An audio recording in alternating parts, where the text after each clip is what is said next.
नमस्कार, मैं हूं विवेक शर्मा। पंजाब केसरी टीवी चंडीगढ़ दिख रहे हैं आप। इन दिनों चीनी सरकार बेहद परेशान है। वजह है वहां पर 25 से 40 साल के युवाओं का शादी न करना।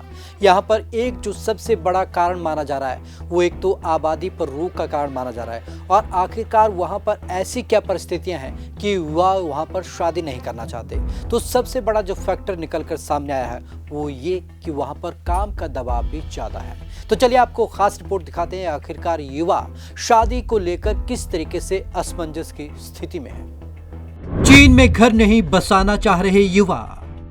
25 से 40 साल के युवाओं का शादी से हो रहा मोहभंग। 6 साल में 40% तक घटी शादियों की दर। घरेलू हिंसा और काम करने का दबाव इसकी बड़ी वजह। जनसंख्या नियंत्रण नीति भी इसकी बड़ी वजह। चीन में 25 से 40 साल की उम्र तक के लोग यानी कि मिलेनियस का शादी से मोहभंग हो चुका है। मिलेनियस उन्हें कहते हैं जिनका जन्म 1981 से 1996 के बीच हुआ है। मिलेनियस अच्छी नौकरी कर रहे हैं, अच्छा खासा कमा रहे हैं, नाम कमा रहे हैं, लेकिन शादी नहीं कर रहे क्योंकि इससे उनका मोहभंग हो रहा है। इसे लेकर चीन सरकार परेशान है।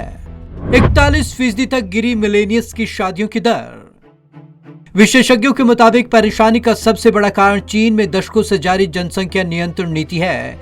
इसके अलावा घरेलू हिंसा, काम का दबाव बड़े कारण हैं। चीन के राष्ट्रीय सांख्यिकी ब्यूरो के आंकड़ों के मुताबिक देश में 6 साल के दौरान मिलेनियस की शादियों की दर 41% तक गिर गई है। युवतियों में भी शादी की अनिच्छा बढ़ी।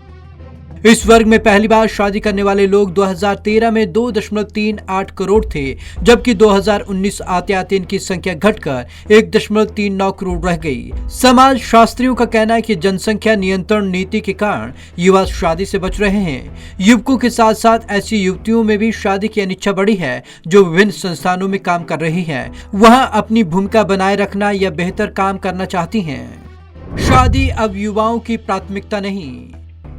मिलेनियस में शामिल जाओ मिली 31 साल की हैं। चीन में बाल यौन शोषण कानूनों के सुधार के लिए आंदोलन में 2000 किलोमीटर पैदल मार्च में भी शामिल हो चुकी हैं। वे बताती हैं कि शादीशुदा महिलाओं के अपमान, घरेलू हिंसा आदि की खबरों ने हमारे बीच सोच बदल दी है। अब हमें शादी करना सबसे बड़ी गलती या मूर्खता लगने लगा है। ये डर बैठ गया है कि शादी के बाद हम भी हिंसा का शिकार हो सकती हैं। इस कारण शादी हमारी प्राथमिकता नहीं रही। सरकार कई उपायों पर करने जा रही काम। चीन के नागरिक मामलों के मंत्रालय के अधिकारी यांग जोंगताओ के मुताबिक शादी और संतान उत्पत्ति दोनों एक दूसरे से जुड़े हैं। शादी से मोहभंग होने पर जन्म दर का प्रभावित होना स्वाभाविक है। इस समस्या को दूर करने के लिए सरकार कई उपायों पर काम करने जा रही है। चीन ने 2014 में बंद की एक बच्चा नीति। चीन के नागरिक मामलों के मंत्रालय के मुताबिक 2019 में 1000 में से औसतन 6.6 लोगों ने शादी की। यह संख्या 14 साल में सबसे कम रही। इस कमी की सबसे बड़ी वजह 1989 में लागू की गई एक बच्चा नीति है। इससे 2014 में कामकाजी आबादी पहली बार सिकुड़ती हुई देखी गई। इसके बाद ये नीति बंद कर दी गई। हालांकि अब वहां 2 बच्चे पैदा करने की छूट है। Bureau report, Punjab Kesari TV, Chandigarh. हालांकि 2014 में चीनी सरकार ने एक बच्चे की नीति को खत्म कर दिया था। अब वहां पर 2 बच्चे पैदा करने की अनुमति है, लेकिन इसके बावजूद भी युवा अब शादी करने को तैयार नहीं है, और इससे चीनी सरकार की परेशानी अब बढ़ चुकी है। तो आज की इस खास रिपोर्ट में बस इतना ही। विवेक शर्मा को दीजिए इजाजत। नमस्कार।